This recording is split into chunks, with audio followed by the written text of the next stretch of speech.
And today is a fantastic day because we're going to talk a little special teams with friend of the program, Daniel Carlson. Daniel, we were talking on our way up. We don't do this nearly enough. I don't think we've fully linked since like training camp.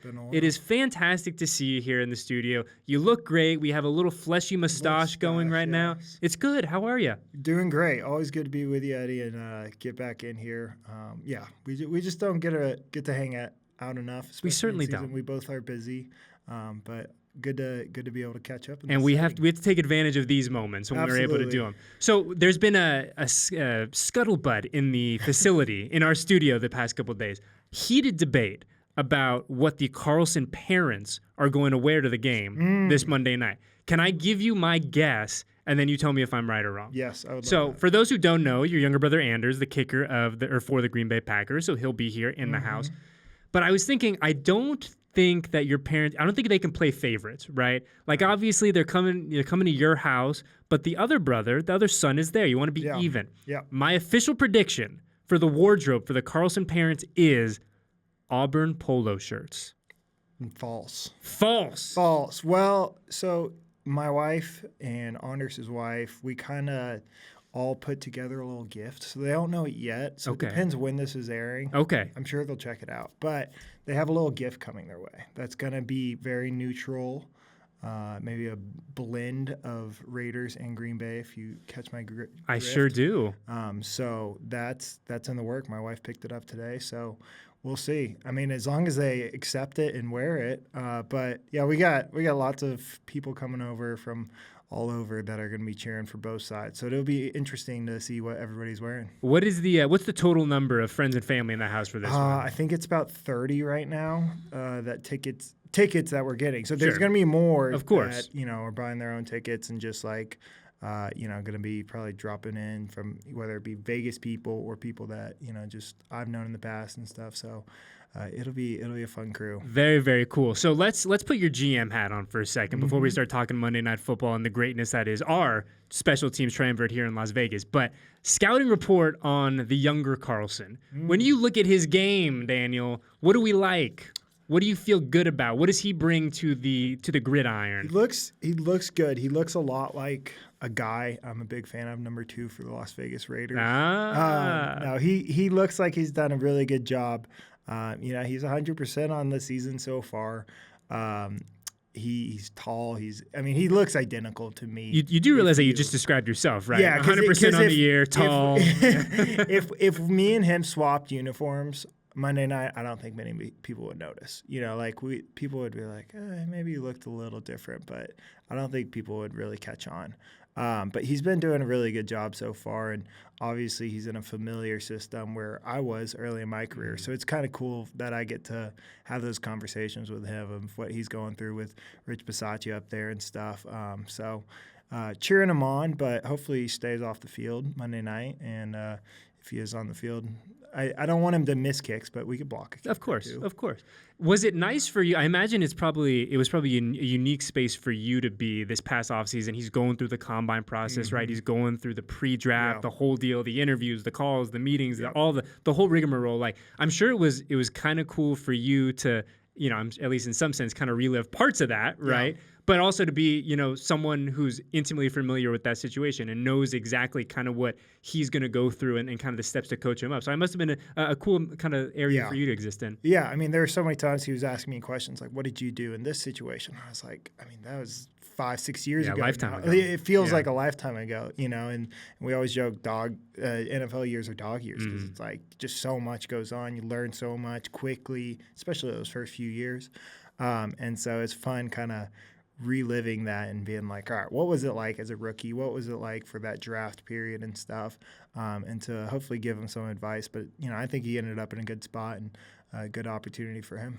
We look at shifting back to Vegas now. We look at, we're about a quarter of the way through the season, more or less. You and AJ have been working with Jacob now since, I guess, mid-April, late April, whatever it was. How would you kind of assess the growth the three of you have had since the spring? Yeah, so much is just you need the reps, you need the time to build that trust, and just to be able to know what each other are thinking in different situations. Obviously, preseason is a big part of that. Having OTAs, camp, all that's good. But until the like bullets are actually flying, everything's rolling.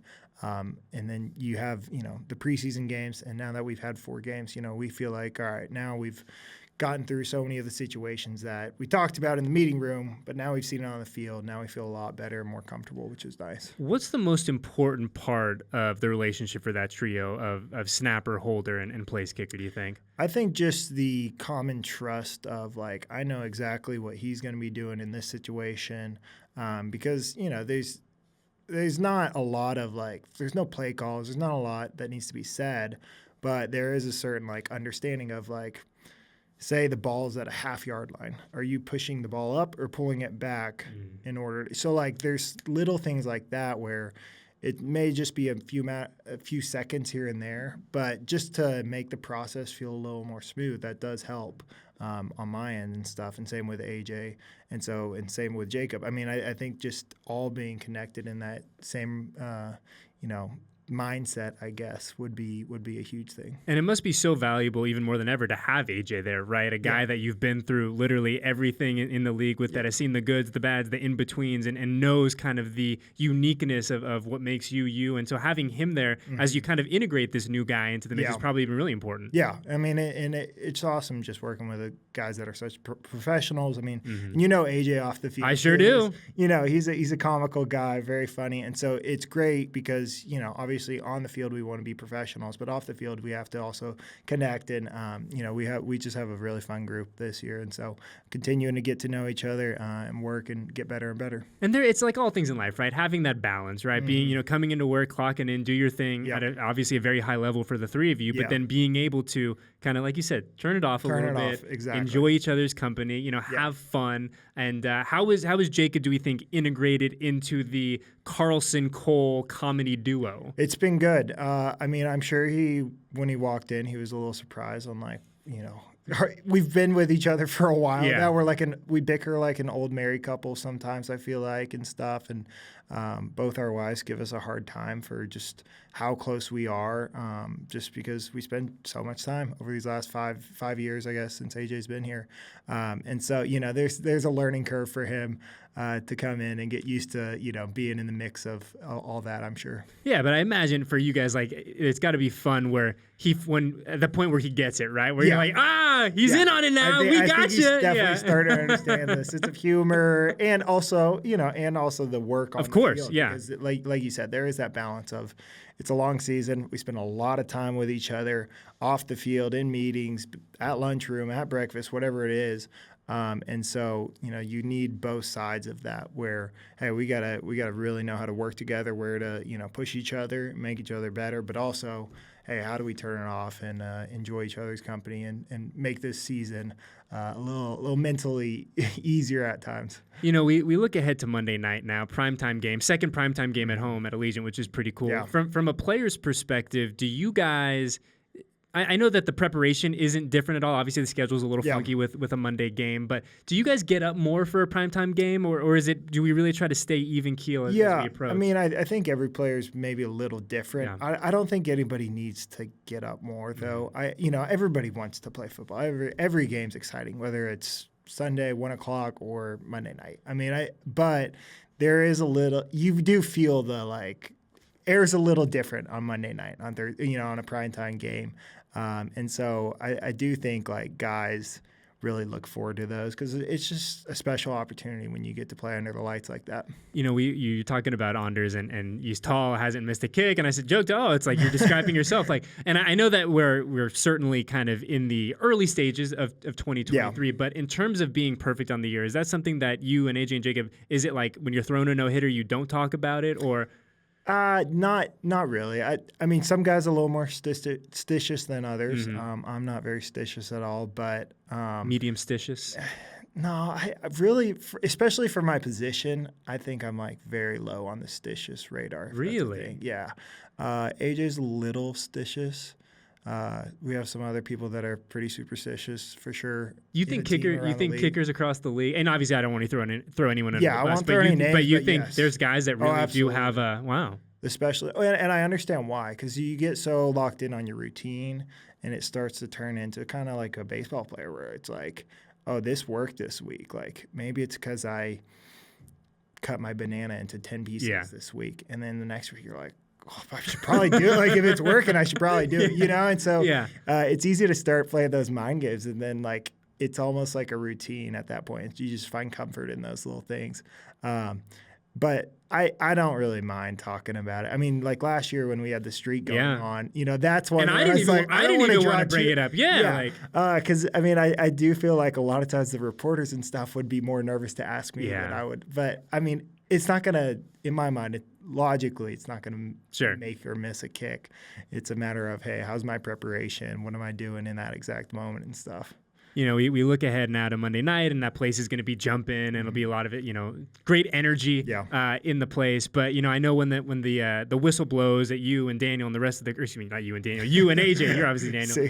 The rest of the crew is going to be so locked in. But for you, like on a personal level, like, are you going to be able to take a moment pregame to enjoy with your brother? I know that it's so unique. It's such a unique, kind of place that you find yourselves in. I think it's really cool because as kickers, we kind of warm up with each other. A lot of times we get out early before the teams and we kind of get our space to work on the field goal post, both sides and stuff. And so a lot of times you're kicking right next to the other kicker, kind of alternating hashes, kind of working together. So I think that'll be a really unique experience to be able to do that with him before the game where, there's obviously going to be a balance of like, hey, this is really special. This is really cool to do. But also like, hey, I got to focus. I got to lock in for the game. So, I think we'll both handle that well because at the end of the day, goal number one is win a football game, help the team win.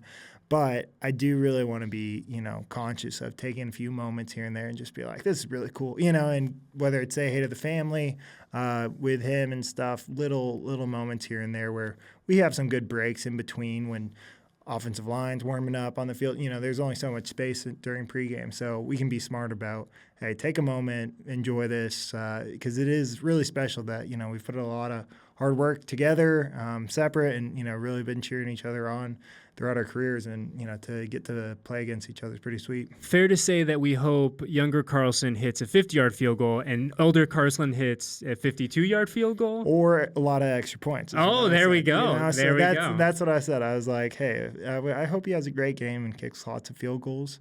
And then we just kick a lot more extra points. That'd be fine with me. Easier day in the office. Yeah. 100%. Well, hey, man, it was so good to see you. Like I said, we don't do this nearly enough. I want my master plan at some point down the road.